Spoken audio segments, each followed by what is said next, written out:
All right. I'm actually totally unprepared outside of the technical equipment here. Good. So, yeah, I don't know what's going on in the news. I don't need you to be prepared for anything. I got this. I don't have anything. So this is your time to shine. With This your is little, my time to shine. Your little righty. I don't know if I want to even show you what I have on. You don't here. have to show me. I won't.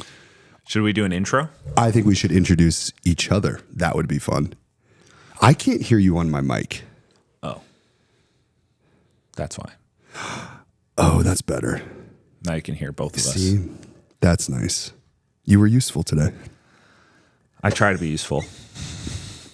Okay, I think I have down, because this is the first podcast that we're doing, and we're sticking with the name. Is that This is the DOJO Storm. the DOJO Storm? The DOJO Storm Podcasting Network. I like that. Where did you come up with the name DOJO Storm?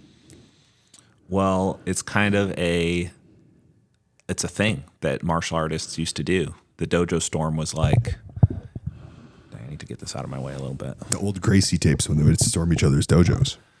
First of all, we don't mention that name on this podcast. Oh, we will. We will. DOJO storming was actually a Japanese thing. This is like after or during Imperial Japan, the various clans, they were called clans back then, like the judoka clans from different towns. Yeah. Because it's like derivative of the samurai Bushido spirit. Wow. And so they would go and battle each other in like, non-lethal combatives as a dojo storm. So you'd go challenge the sensei. And I've only been involved in one true dojo storm. It was a guy who like faked his belt promotion. And me and all my pro jiu-jitsu buddies went there, and we like, it wasn't disrespectful. We showed up to the class. Yeah. We just did the rolling. We didn't like beat him up or anything, but we just all rolled with him and kind of like, you expose their lack of technique. Where was this at? In Maryland? Maryland, yeah. Wow. That was the only dojo storm I did. But now it's like part of our training methodology is to like go to everyone's gyms and cross train. I mean, where I'm allowed. Yeah. I'm allowed to set foot in certain gyms. Oh, man. If I were to dojo storm certain gyms, it would lead to true violence. True violence. We cannot pull it in these directions this quickly. Well, I'm just dancing around. You are dancing. I'm not diving right in. Why don't we do intros of each other before we get into? That was great. Well, that's just Dojo Storm. That's the genesis of the idea. And then we have a lot of people who want to do podcasts, but as you can see laid out here on the table, this is an incredibly complex technological marvel. It's a lot of wires, that I've organized here. And the average jiu-jitsu guy, two brain cells can't put these complex systems together. That's where I come in. Yeah, as executive producer. You are the executive producer of this. So introduce me. I will. Okay, I'm ready. I'm going to try to introduce you as if, someone doesn't know you, because you have a pretty big reputation in jiu-jitsu. Formerly. Yeah. I was a niche micro celebrity. You were. You had a big effect on it. Semi-pro. So you've been doing jiu-jitsu your entire life. Combat. Yeah, I would say I've been doing combat my entire life. Yeah, because you did want to do MMA originally. Yeah, I have a substantial street fight resume. I have wrestling pedigrees. Yeah. California regional Wednesday champion of my high school. Oh yeah, yeah. Where were you born? You were born in Hawaii, weren't you? In Hawaii, or you just moved to Hawaii? Hawaii. I've been all over. I live everywhere. Yeah, but a true, what's the Japanese term for that? Like a ronin. A ronin. I think. I don't really know the Japanese terminology. Yeah. And then jiu-jitsu your entire life, a substantial impact on the sport. You invented an entire system of moves. Well, you just made them useful and put them out there. And then, I don't know if you can claim a set of, movements of the body. Oh, you can claim it, but it just matters if someone refutes your claim, which no one did. So if you make the claim and no one can refute the claim, that doesn't mean it's like 100% true forever. But like I was the first one to do these things on video and like articulate it. Be effective, win with it. The worm guard. Keenan Cornelius invented the worm guard and changed modern gi jiu-jitsu. Ruined it, more like. Yeah. Destroyed its future. Isn't that the point of all this, though? To destroy? Yeah, I can't even go to my own gi classes anymore because, like, I rolled with Miha on Saturday, and he like choked me with my own lapel, and he like passed my guard using my lapel stuff. Yeah, and it's like you can't even do anything. It's against effective. It's so effective that it kind of breaks down the game a little bit. Wow. But a lot of people don't even use it or care Yeah. to try to use it. So it's not like a pervasive worm yet, It's not like a full-on parasite. It's like the immuno response of jiu-jitsu culture is fighting off the worm. Ah, I see. Without me there to like propagate, it's what's the word? Use. Yeah, just putting it into everyone's mind to be used. Oh, this is Propagating it. effective. I have to do this thing. yeah. If I'm not out there like championing the cause, Yeah. it kind of wanes a little bit. Yeah. Things need a push. So you've been doing jiu-jitsu whole life, just full dedication. You graduated high school or did you Nope. homeschool? Wow, no high school I GED. homeschooled for most like up to 4th grade, Yeah. and then I went to public school from 5th grade to sophomore year of high school. And what did your Dropped out. parents think when you're like, I'm going to do jiu-jitsu? Supportive, right? No, they were like, absolutely not. You have to go to college. You have to get a job. And I said, okay. And then I signed up for college, and then I just didn't go to my classes. That's nice. I just failed. I I failed my classes and racked up student debt, and I trained instead. just train. Full dedication. I'm doing this. No backup plan. None. None. I love that. Burn the boats. I'm all in. Yeah. Yeah. But the main thing for me, if like I were to intro myself, would be that I'm the biggest proponent and driver of the idea of American Jiu-Jitsu, Oh, which is like still a taboo subject. And if I say anything about it online, it's like massive controversy. so starting episode 1 with it is just kicking it off, huh?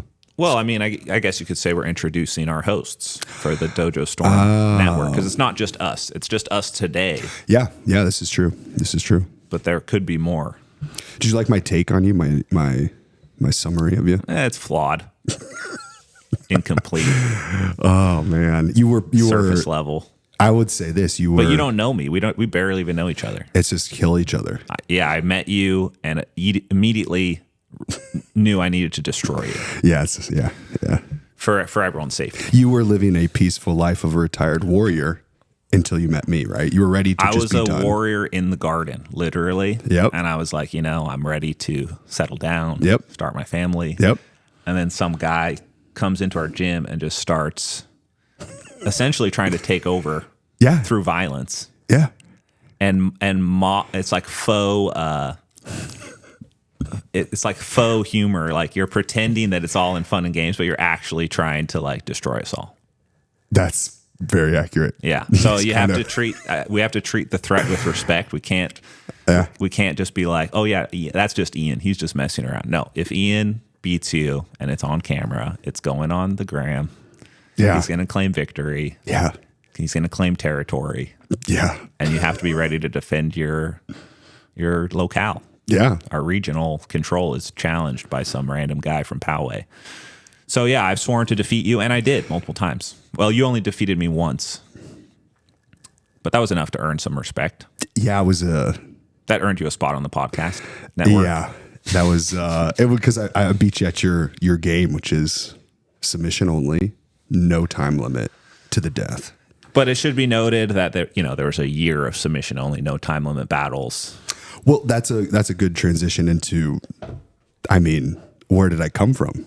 Yeah, who are you? Who just walked into your gym and started throwing you around? Well, that's strong language. Actually, I do remember the first time we rolled. It was at open mat, and I've weaponized. See, I don't remember this. I remember everything. I have a very good memory. The first roll was so unmemorable for me. Yeah, It was just another day in the gym. okay. Again, when you have a long-term plan to destroy everybody, you take note, you observe. I write things down. The Chinese method, huh? Yeah, Chinese long game. like this guy beat me. This is who he is. I should either befriend him and then backstab him or attack him now. But there is got to be a strategic approach, and there is. Mm-hmm. You know. But I picked you up, and then I didn't hurt you, and then that kind of does something to you where you're like, oh, this guy could have, but he didn't. Oh, it's a weird feeling. Like He took care of me, but he could have destroyed me. Okay, first of all, you couldn't have destroyed me. I let you win because we're in my gym. I can't just go 1,000% on everyone first time. Yeah. For all I knew, you were just some bodybuilder who walked in from one of the 6 gyms that surround my location. It's true. Yeah. That's literally what I thought. Yeah. And so I was just like, whatever, But then when you were in the air on my shoulder. Okay, this is not true. This literally didn't happen. You're just making this up now. You can't give me a mic and an opportunity to start making up stories, or I will.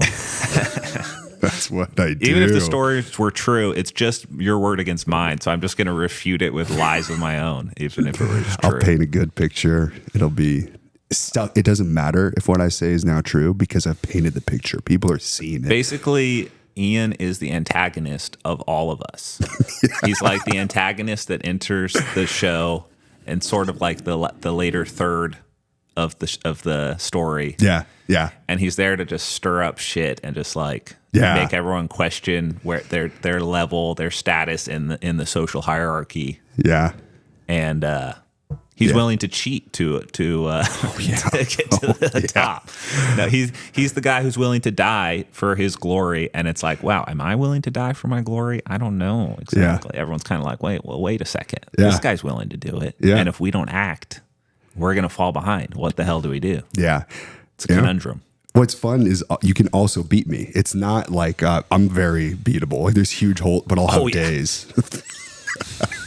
Trust me, that part I know. I leave openings on purpose, I guess. I give you a shot, But sometimes I come in and I'm number one. It's a blowout. But all right, and that's Ian's intro, everybody. That's where he came. He came out of nowhere. He's an obnoxious prick. That's perfect. Trying to mess everyone's day up. No, but you're a wrestler. You're peaked in high school.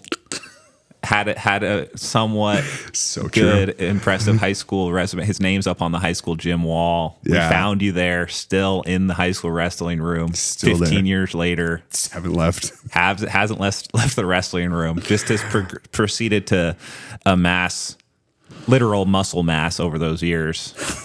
That's been your primary accomplishment, is stacking muscle mass. Yeah. And then suddenly you're like, whoa, jujitsu. Wait, everything I've been doing, this wrestling, is kind of gay. I should have been like trying to submit people this whole time. It's like you get exposed. You're like, holy shit, I'm not as dominant as I thought my wrestling would allow me to be. There's this whole underworld, literally the underworld of the leg locks and the guard, which really throws a wrench in everything. Yeah. Well, I was sitting in corporate America selling things and being a snake and being who I am in a different world. And then when you're staring at people and you're like, God, why is this person talking? I could kill you. I could strangle you. And you're like, I got to do something about that. I'm glad you highlighted that because, I think that's how all jiu-jitsu, any athletic man, that's how they go through life. They're like, wait, I'm better than you because I'm stronger than you. I can kill you. Yeah. Why do I take orders from you?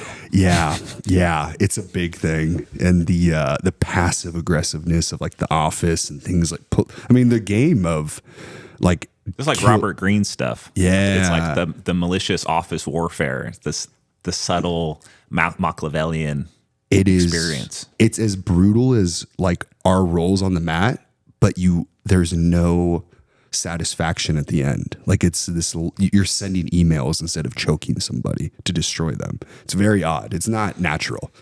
Just sending passive aggressive emails to playing long games. You're gaslighting people. It's like office politics. You're setting up a scenario where someone else will look bad and you'll look good.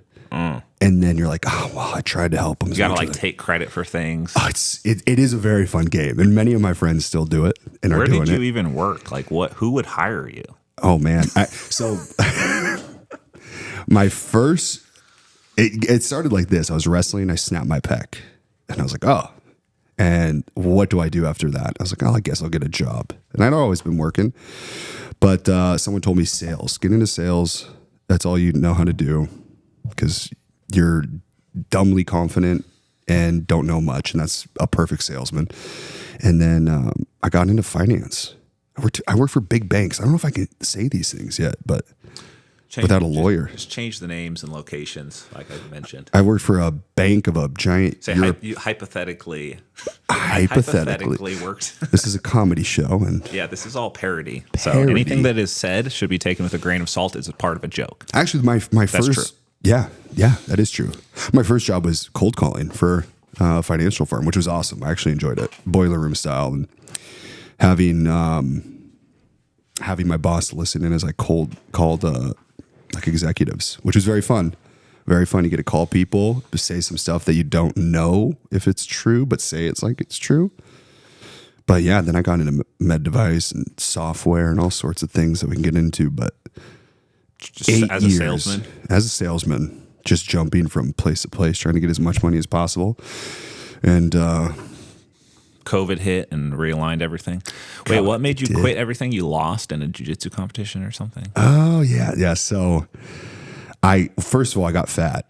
And I was being bullied by my friends, and they said, "You're fat, pig," and that offended me. It hurt my feelings. Very sensitive. So I started lifting aggressively for 6 months and got large, muscular, in shape. And then I did some open mats at 10th Planet Poway. And an MMA fight in that time? No, so I did 10th Planet Poway open mat, and Josh and Kevin were like, "You should do this thing, ADCC. I will sign you up. We're going to walk over the border in TJ." And my son was going to be born at that time. This was kind of risky, but I was like, this might be dad's last hurrah. And I walked over for the open in TJ, smashed my first guy, didn't really know the rule set, had never taken a jiu-jitsu class ever, just trained with MMA fighters after college wrestling, just for fun, glory days.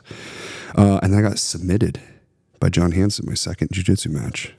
And I was a chip on my shoulder to this day, but then I came back and won more in the open class and did well. And it was like the perfect amount of success and failure where I was like, I could be good at this. I want to pursue it because I didn't win it, but I have enough to work with, you know? Do you know how many times I've heard the story of people who get into like corporate America, hate it, discover jiu-jitsu, find a meeting, drop everything, quit their job. And then it ends terribly. No, actually, okay. most of the time it's gone well. Like anyone who has the, if you have the confidence to quit everything, Yeah. you have the confidence to rebuild, you know? Yeah. It's really like, oh, well, I can just start over. And it's not like, I didn't lose that much. It's not like, you're not victim to the sunk cost fallacy. Yeah. They have to like continue doing the thing that you've been doing because that's what you've been doing. Like, Yeah. no, there's better outlets. You can get way more return on less. Yeah. If you like take a different route. But a lot of the guys who have done this, they go on to become world champions. Because it's like they find their calling. It's like, holy shit, I've been missing my passion my whole life, and now I found it. Yeah. You can fully dedicate yourself. And it's like, that's the true gift of, anything you find your passion in is the ability to truly give it your all. Yeah. Which you don't at all. But we're working on it. You could do better. But once you unlock that, and you can really give it your all, and it's like every day you left nothing, zero in the tank. Yeah, that's me. But understandable. I get it. Well, there's always room for improvement. There is always room for improvement. It's I'm glad that I have you poking at me constantly because it makes me like, should I do more? And the answer is yeah. It is yes. But yeah. Well, you should do more competitions. I try to compete as much as I can. I do. You don't compete as much as Brayler. He doesn't train as much as you, but he competes more than you. He's getting. He won $10,000. He's a pro grappler. I have been paid for grappling. Okay. I have been paid. Okay. I'm a professional grappler. Fair enough. I didn't know that. Yeah. I use my corporate skills in those kinds of negotiations. Contract. Yeah. Contract law. Yeah. Contract law. I try to compete as much as I can. I do IBJF. All right, that's a lie, but whatever. I should do Nagas, huh? Is that what you're saying? Anything. I'll do anything. Yeah, like what? What are you waiting for? Bro, how old are you? 32. You got like a year and a half left. I'm cutting myself off at 35. 35 is the cutoff with modern medicine and technology. No, we could be reaching breakaway velocity on longevity. You may make it you could just fight into infinity. You could. Who knows? I competed 2 weeks ago. Right. Super fight. Fair enough. You One match. And you coached me. What'd you think? Yeah, me and every other coach in San Diego. So fun. So what do you think about that? Everyone in San Diego is now Well, it's united. interesting because it's more indicative of is that when you say you have this sort of like corporate snake charisma, Yeah. you get in all the right pockets, you like know how to get everyone you're rallying. Yeah. That's a powerful skill. I said that with like, some malicious intent there, Yeah. but it's a mark of charisma, Yeah. leadership. People want to be around you and help you. Well, one, because it's an easy bet. Like, yeah, I think the 260-pound guy's gonna win. Like, maybe we should get on his team. That's fair. Rather than like the chubby Brazilian guy. Yeah. Well, that's fair. How many Brazilians were in your corner versus that Brazilian guy? 1, 2. You're converting them to American Jiu-Jitsu. They don't even know it. Oh God, don't get me in trouble. Yeah, I'm yeah, converting you to the roots of your sport, which is Brazilian Jiu-Jitsu. The roots of my sport are Japanese Jiu-Jitsu. Ah. Let's be honest. But then I'm so glad you have me. How did it end up? Because you say things full confidence. You're like, Challenge me. I have to. Okay. How did you end up finding jiu-jitsu? What was your first gym? Let's start there. My first gym was through my stepdad. Yeah. Yeah. And He was American. He was American. Oh, not a great start for my argument. Number 2 was Lloyd. Nope. I was training with a bunch of wrestlers. Okay. So I was basically, when I was 14 years old, I became a jiu-jitsu instructor. Wow. This was after training for, 10 years on and off from 4 years old. Wow. 4 years old. So Okay. I kind of knew a little bit already. Yeah. And I trained with a bunch of wrestlers. I taught them jiu-jitsu. One of them made it to the UFC, one of my high school buddies, Andre Feely. Oh, wow. We trained together. Touchy-feely. Touchy-feely, yep. Cool. He was like my high school mentor. Oh, that's he was a few awesome. years older than me. He he was like good with the ladies and stuff. He was like cool and popular. That's cool. I was just like a good grappler, Yeah. string bean, skinny kid, Yeah. But we trained, and he told me something one time on the mats. He was like, I think I could he said about himself, I think I could do well in MMA, but I think you could be like world champion level jiu-jitsu. And of course, he ended up being wrong. Well, Nogi world champion. Nogi world counts. champion. But I mean, I made my mark. Oh, yeah. But then I went on a quest to travel and learn all of the grappling arts. It wasn't about learning Brazilian Jiu-Jitsu. My very first real coach was technically BJ Penn, first American to win Wow. the IBJJF. So from my start, I liked the idea of Americans regaining ground. Wow. Okay. Yeah. So it's like It really was It's like- really an origin story. I'm not just playing it up. Wow. Okay. Yeah, and I know like it. there is like a whole American thread of history. Like maybe you've heard of Maeda. Yeah, I have. Maeda. Yeah. He's like Number the guy. Number 2 it comes from the inventor of judo, then Maeda, right? Maeda, and he had a student named Yamashita. Yep. Maeda, like if I asked you, where did Maeda go from Japan? Brazil. Nope. Wrong. He went to America, 1904, and he introduced Teddy Roosevelt, the fucking president of the United States, to jiu-jitsu. Theodore Roosevelt has many quotes talking about how jiu-jitsu is so awesome. He instituted it literally. He institutionalized jiu-jitsu from the 1905 to the 1920s into Stanford University Wow. jiu-jitsu program.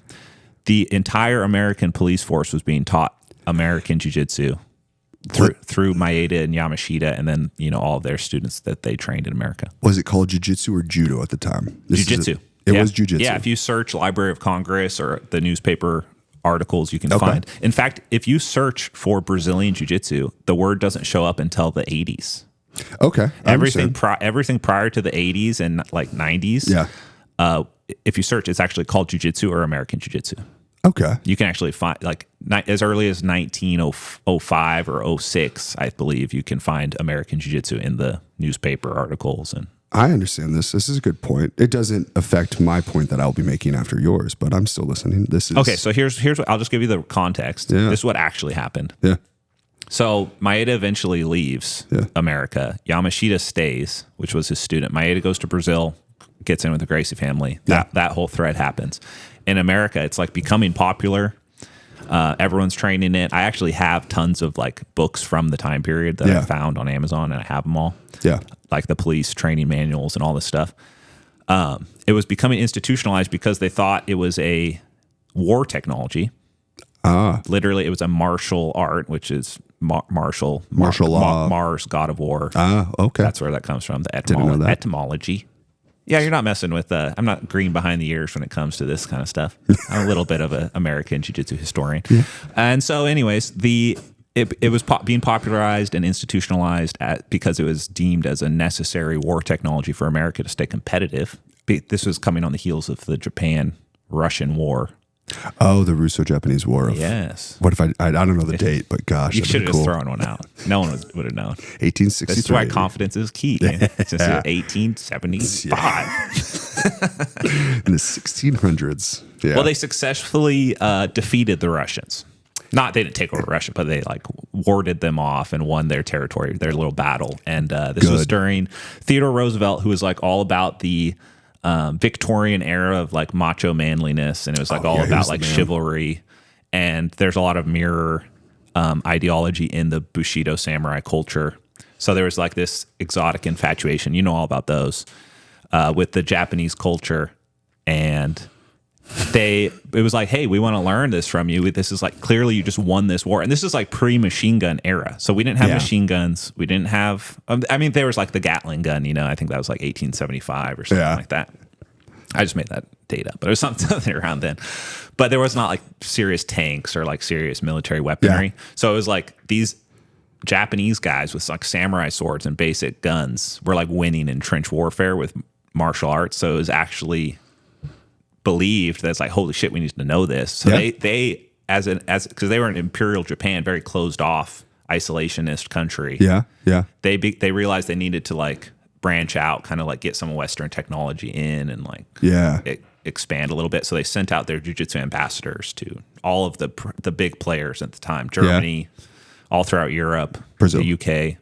Brazil was like kind of later, actually. Okay, I understand. They're kind of late to the party. We'll get to that. We'll get to that. I have a whole take on it. And so what ended up happening is all this. It was like super popular, but the American wrestling culture was still here. Okay. So there was all sorts of fights between the judo guys, the jiu-jitsu guys, the catch wrestlers, and what ended up happening is like a melding of the techniques. Yeah. Catch wrestling kind of became the American version of jiu-jitsu, but they still called it jiu-jitsu, but it was kind of like, we want to have our own thing. Yeah.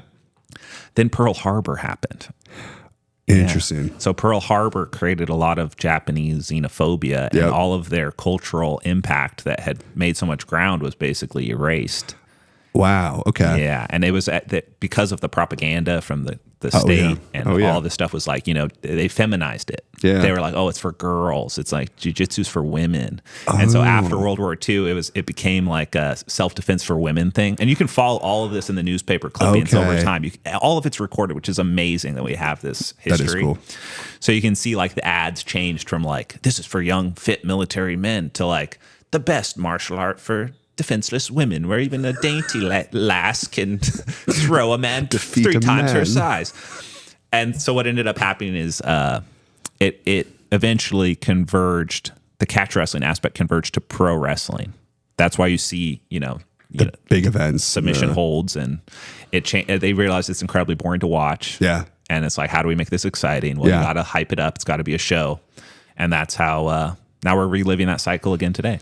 Interesting. We are. And I just refuse to represent another country because I'm not a traitor. That's fine. I think that's still within the spirit of. Okay, what's your point? Now, I understand the need to represent another country. I know your do. country. Oh, your country. Your country. Another country. Okay. Little Freudian slip there. Yeah. Very good. I understand that patriotism and wanting pride in one's own country and having that representing your country. I get that. I don't even think I'm disagreeing with you.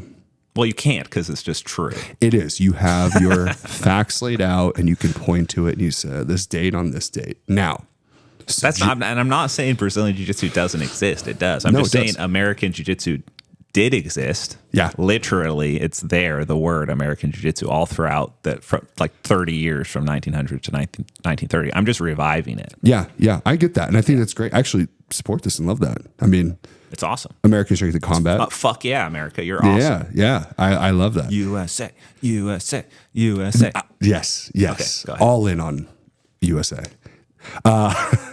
The point, I don't think I disagree with your point. You're bringing back something that has happened. It was in our pet, like it was there. You can actually point to it. Maybe it happened even before. My point, and I think you'll agree with it. Ladies and gentlemen, he's making up his point right now. He's stalling because he doesn't have a point. Was the influence that a certain country had and a certain family had that brought jiu-jitsu back into the limelight. Sure, but back nothing. into the But mainstream. nothing I said Was refutes incorrect. that. And again, However, this is why this is a problem. It's because that they claim they make fine. a claim that is a they different are. subject. Different subject. It's the exact same subject. No, because I'm not representing the Gracie family or Brazil. It's just that you can no longer claim as a marketing tactic that the Brazilians are like the originators of jiu-jitsu as it is today. That's fine. I will say this. This is my point. And again, I'm not disagreeing with you. And I think you're going to agree with me. Mm-hmm. What is the biggest combat sport popularity wise right now? Well, the most MMA. MMA. Okay. Thank you. MMA, the UFC. What was that big like play? UFC The was Gracie. Gracie. Brought it back, yeah. And they were proving their... Racism is a hell of a thing. Once Americans turn racist, Yeah. Okay. it takes a lot to get us to Yeah. soften up. you Yeah. know, back towards jiu-jitsu. Yeah.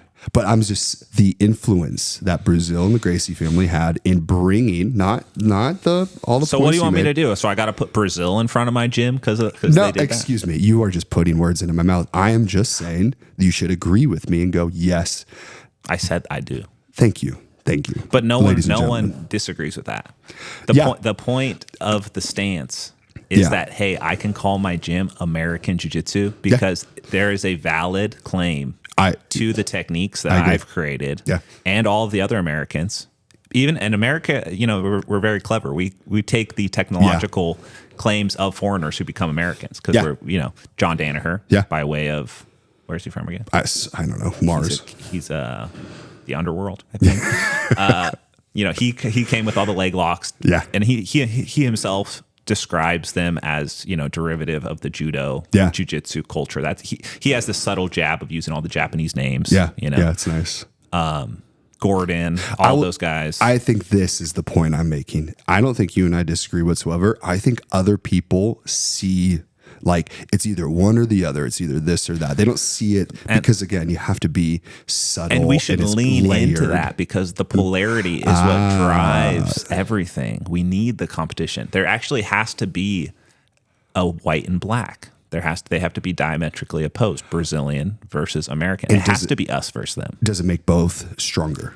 Yes. Okay. Well, when one is hegemony, okay, I could say that the Brazilian Jiu-Jitsu was hegemonic for many years from the date that you brought hegemonic up. Meaning they have the hold, just total control. Of the region. Yeah, you know. We lost a lot of ground to the Brazilians, guys. Like as Americans, hey, we're losing a lot of grounds to all sorts of immigrants. Yeah, and it's you know, we're losing ground right now. I mean, that is what we don't even have a front line. That's what makes this country great. For the record, is the people that come here and the melting pot of culture, and you know, that's what makes it great. Thank you very much.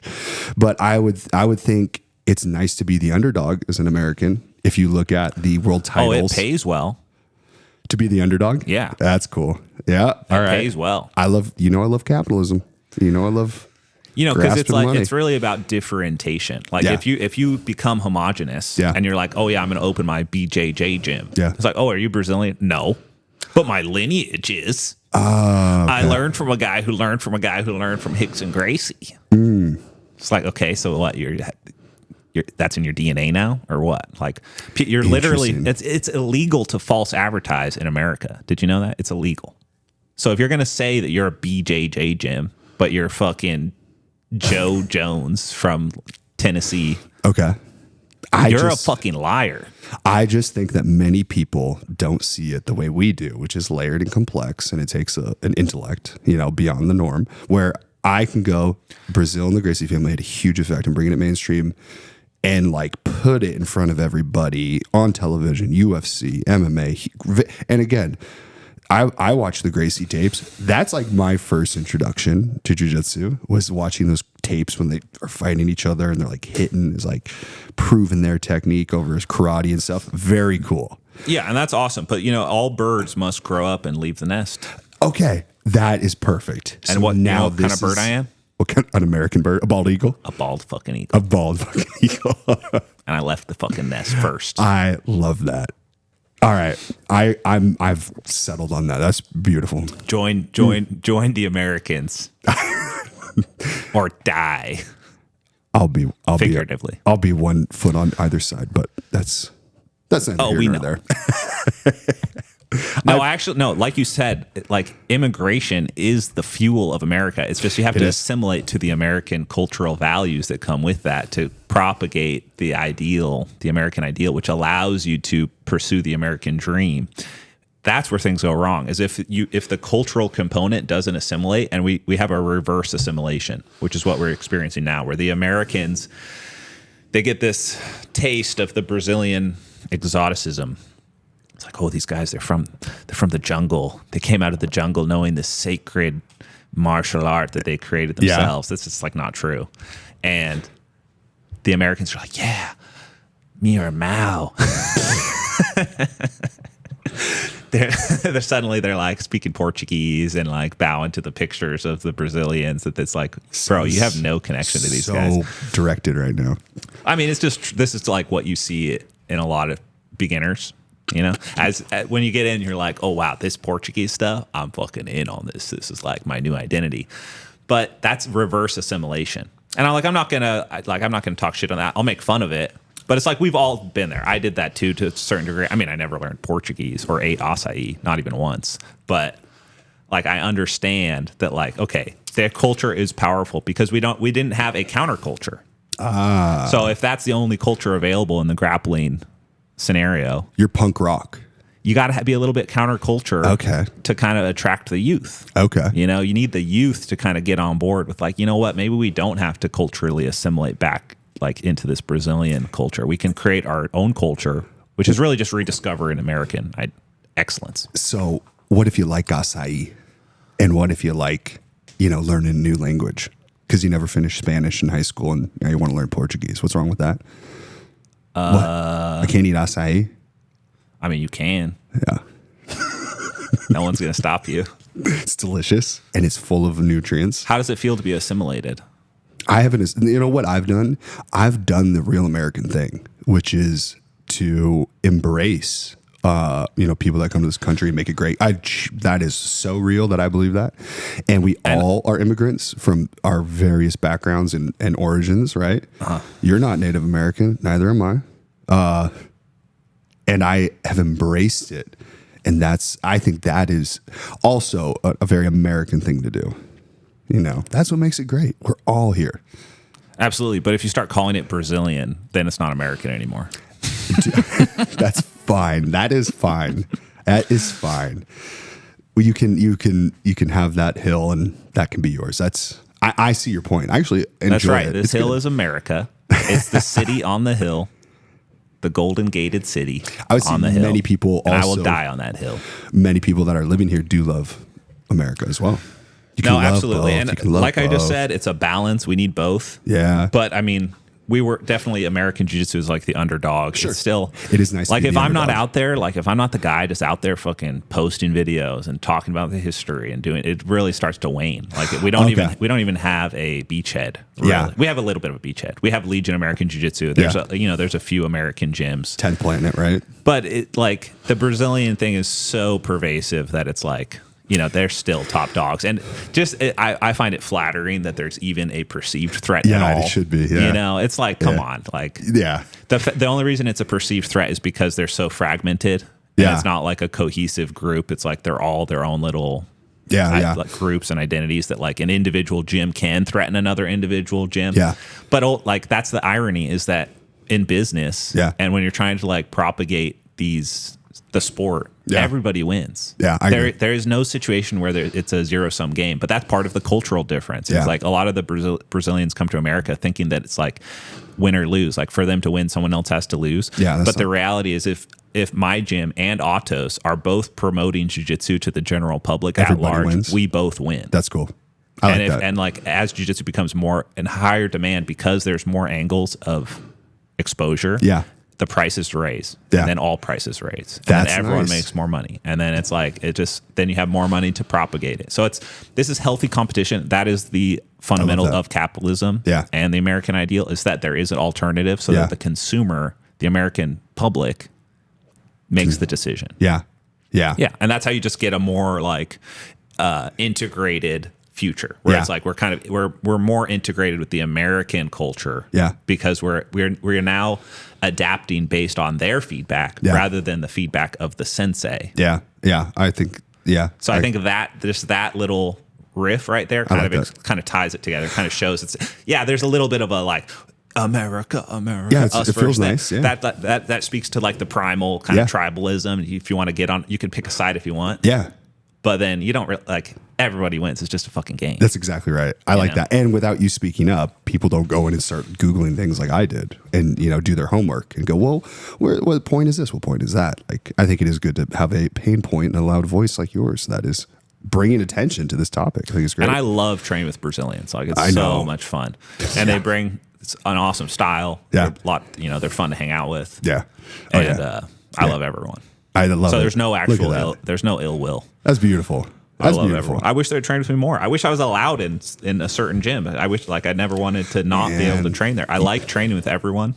You might be. I think things are. I think not if I beat everyone, Ian. You gotta beat me first. I did last Friday. Oh, 6 times. Oh boy. Was it 6? It was 5 submissions. You submitted me 5, and then I submitted you with just my hand around your neck, squeezing your throat. That never happened. 2 weeks ago. It is on camera, but that's. No, it's not. If it was, it'd be on the internet somewhere. No, I think we have the same cameraman who, you probably pay him more than I do, so you probably have the rights to that footage. It did happen in your gym, It did happen in your gym. I respect that. Anyways, like, wouldn't it be cool if the Dojo Storm was a culture that was like acceptable and fun? Yeah. It's like, hey, that. Legion goes to Autos, Autos comes to Legion, Legion goes to Victory, Victory goes to Autos. Like, that's the thing that's missing is like, everyone wins more if we collaborate. This is actually game theory. This is like economic game theory. Yeah. Rationalizes through rigorous and mathematical formulae. Yeah. Yeah. That using, what is the term? Nash's equilibrium. Wow. The Nash equilibrium states that the optimal outcome is mutual cooperation. Wow. Wow. I have actually read the game theory book, and that's just how it works. Yeah. So, and a lot of people jiu-jitsu guys don't fucking read. I mean, it's happening. I feel like these, like that, right? Nash's equilibrium, that idea, like that will come slowly, but you can't just like tell someone that, like, no, we got to cooperate. You got to fight human instinct and this and that, but it just happens. Well, it goes back to what you were saying earlier. I think you mentioned it about how, in the corporate office, it's like you can't take the primate out of the human. No, you can take him out of the environment, but the primate is still going to is going to derive its authority based off strength. Yeah. Yeah. And so a coach, like a jiu-jitsu coach, in my gym, and I fight this impulse all the time. Not really in myself, but in my coaches, of like the coaches derive their authority through violence in a way. It's like, because this guy can beat you, he is the authority. But that's not how I want things run. I want authority to be derived through the student respecting a knowledge differential that they have, like, as a professor in a university scenario. But you're never going to like fully you defeat still have to be able to beat me for me to. Yeah, it's like you can't ever get away with it completely. But at least if you just like articulate it and say it out loud, people can kind of be like, you know what? It's like I don't have to, prostrate myself before you to get onto the mat, or to like, I have to, walk on eggshells around you so you don't hate me so that I don't promote, so I get promoted. Yeah. I understand that. I like that. So that's like a whole other thing about like how to run a business successfully in America. It's like you kind of have to address that stuff. Yeah. Anyways, I think that wraps it up for American Jiu-Jitsu. Yeah, that's Brazil beautiful. Jiu-Jitsu. I'm a big fan of both. Yeah. Obviously, I've influenced Brazilian Jiu-Jitsu a ton. Yeah. They took a lot of techniques that they needed from me, and I'm happy they took them. It's good for them. Beautiful. Clip that up and light the fire. Wow. Did you have any other topics? I did. Do we want to say jiu-jitsu? You want to keep on it? Because Whatever. or else we can get right into politics. I can just start going off. But how about your comeback, your return to jiu-jitsu? I see you're doing a seminar. In my own gym. I mean, it's basically just a class. When was the last time you did a seminar, though? Before COVID. So something's changed. A fire's been lit. No, it's just that, I'm not I'm a very systematic person. So I understand that when you start a business, it's easy to build it around a cult of personality. And if you remove the personality, it falls apart. So the last 4 years have kind of been an experiment and like a learning process to, can you build, a system that is resilient to people leaving? Yeah. If I were to die, like say one day I tear my ACL, can't teach, or I got to like leave the country, flee the country for tax reasons or something like that. Yeah. Very likely. You're just predicting the future. Yeah. Can Legion press on? Yeah. And I think we've kind of proved that it has. Yeah. And, a lot of gyms can't say that because I notice that this is a big issue in other gyms where if the head coach is gone, no one shows up. Yeah. So I removed myself a little bit from like the scene to make sure that we have a resilient foundation. Yeah. And it's like, I like doing content to a degree. Yeah. I like putting my voice out there. I like showing my, the things that I can contribute that are unique and original. But yeah, there's some sacrifices have to be made where people don't get a lot of, access to me for a few years. Yeah. But I'm slowly, opening back up to the public. You are. The Cornelius Petting Zoo is open again. Yes, it is. Come take a picture. That's great. And then I think you're also feeling what? Again, I've only been doing jiu-jitsu for 15 months. I'm phenom, just beating you. But the mainstream is starting to pick up on this sport now. That's why I'm here. CJI versus ADCC was huge. And now we're seeing And look at that perfect example. Craig is a man after my own heart of the competitive nature of business. Like it actually has to be competitive. You have to provide an alternative. It's going to, I did the same thing with BJ Fanatics and Jiu-Jitsu X. It was kind of the same thing. There's a monopoly. I felt that it would be better for the athletes and everyone overall if there's a competitive alternative. Raises prices, raises quality, forces businesses to kind of like reassess state dynamic. Capitalism, beautiful. Capitalism. Yeah. Free market capitalism. Free market. Yeah. What'd you think of that? You didn't go to CJI, even though I'm pretty sure you were invited. Yeah, I just don't like traveling that much. You don't. I like in the garden. I like my home. Your chickens. I like my family. Yeah. And it's just like there's not a lot of reason for me to go out there. Yeah, you've been there, done that. You've been to the big shows. I had not. That was my first experience. No, I'm sure it was a lot of fun. ADCC and CJI. Obviously, I'd never seen jiu-jitsu competitions like that. The CJI was crazy. It was wild. The Gabby Garcia match. The pit is brilliant, and I think that's something that's been missing. And it's kind of interesting how the symbolic nature of the pit. Yeah. Gladiatorial. Harkens back to the gladiatorial Colosseum, ancient Rome. And it's like, it really does show that things are kind of cyclical. Like history repeats itself, or it doesn't repeat itself, but it rhymes. That's the phrase, right? So it's like, wait, as we get back to the truer form of human combat, it's like they must sink deeper into the ground. Yeah. And the spectators need to be higher up, and then you need to put them in the pit. No escape. Yeah. So that's another thing. It's got to be speaking to like a more primal. I love that aspect of the mind. I don't understand other sports. Why you could? I mean, my friends watch football, and I go, I couldn't care less. I could not care less about these sports. Not that I don't enjoy sitting down at the And Petco playing with Park. balls. I was going to say watching baseball at Petco Park. Watching people play with balls. Yeah, I That's your enjoy thing. that. Okay. Have you ever sat down at a baseball game? No. At Petco? It's No. delightful. It's like 4 hours, and then it's quiet until like the ball gets hit. It's like crack, and then you hear the crowd, and you're eating really good food, and you just get to like nap. I mentally. firmly believe that ball sports are a way to, Control the masses and weaken us. well, just to like, hey, go spend your energy and time on something that's totally dumb and useless, and don't learn anything about how anything actually works. I agree. You know, I agree. mean, you could say the same thing about grappling. You know, Why do we pay the athletes so much money? Have you seen how much basketball players are now getting paid? There's almost $1 billion contract now. Did you know that? no. There is a basketball player that is going to get paid $900 million over. Again, I'm not going to look it up, but it's like 10 years. Like, it's absurd how much they get paid now. You know, this is America is the first country to really enter a post-abundance era. Ooh, where it's no longer like, as an individual, you don't have to go and contribute. Yeah. You're just along for the ride. Yeah. And so entertainment is such a massive part of our economy.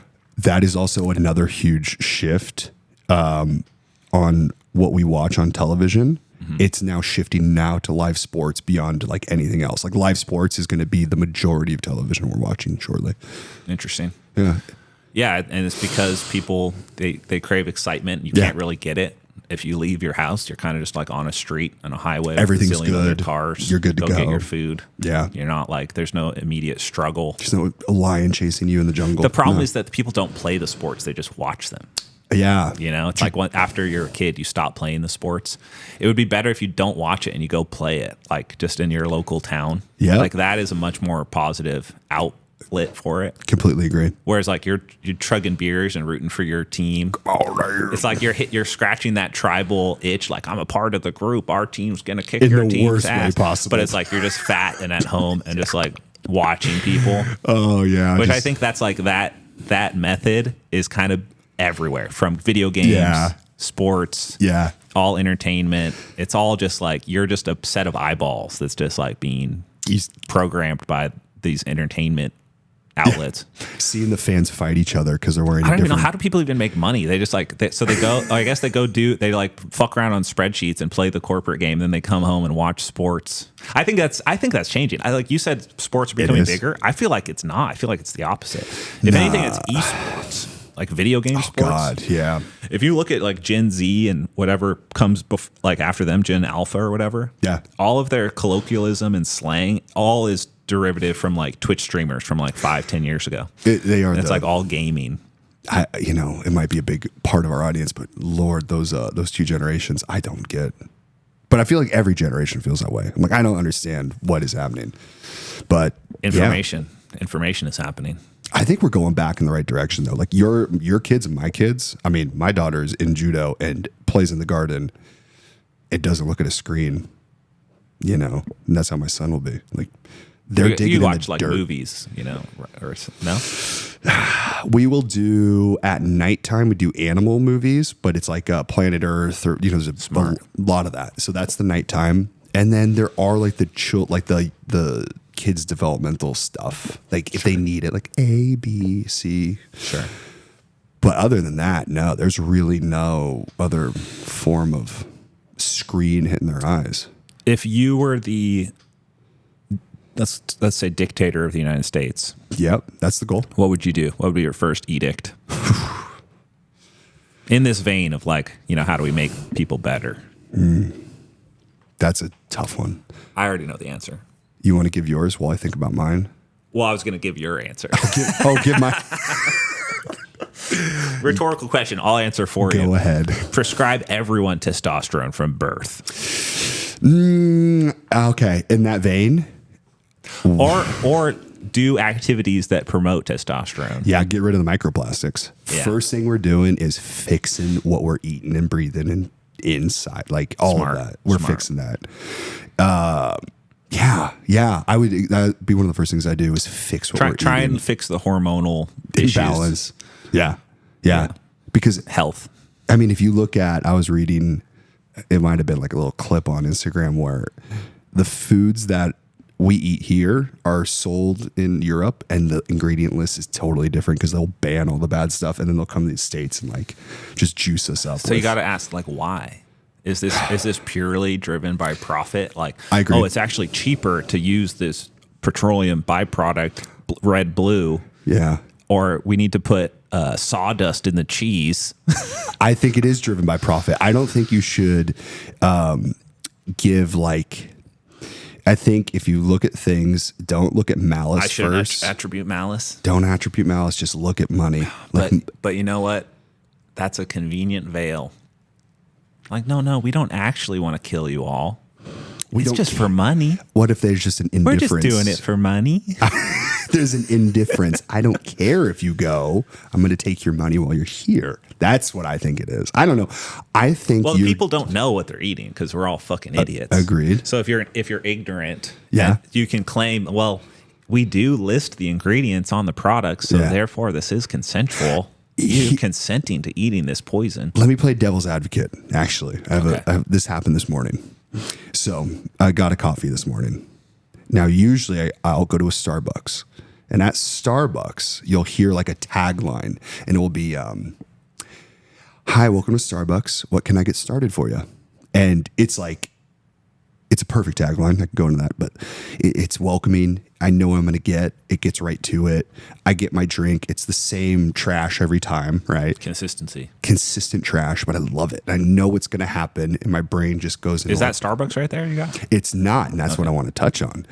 And usually the Starbucks girls that hand it to you, it's like a very fitting corporate trait of like not obese, not not actually female. Yeah, presenting as female. We're in San Diego. Okay, this is God's country. Okay, Minor sidetrack, but Starbucks in their healthcare section, they actually pay for the feminization surgeries of men. Let's not. I don't want to get kicked off the podcast. Episode 1, or canceled, whatever it's called. But it's like I know it's coming, right? Mm-hmm. Branding. I go to a small business today now. I do love a small business. I do love that American dream, but I get on the thing and I want to order my. It's not smooth, right? It's not like, good. Hey, what's up? It's like, oh, I'm like, you don't have a fucking script for me? I'm like, yeah, give me the tagline. Tell me what we're here for. Like, you don't have the A/B tested. Hey, what's up? I don't know. I'm trying to get coffee. Like, meanwhile, Starbucks is like, the tests have come back. You need to ask them if they want to start with breakfast. I want my introduction in my that scenario to be decided in a boardroom. I want a boardroom that's doing what is it when they look at a bunch of people behind the glass mirror? Focus groups. A boardroom. Millions of dollars put into. You want your dopamine to get spiked right from the start. That's what I want. That's what I do love about big corporate America. Like, that's it. And Amazon. It's amazing. So good. So fucking good.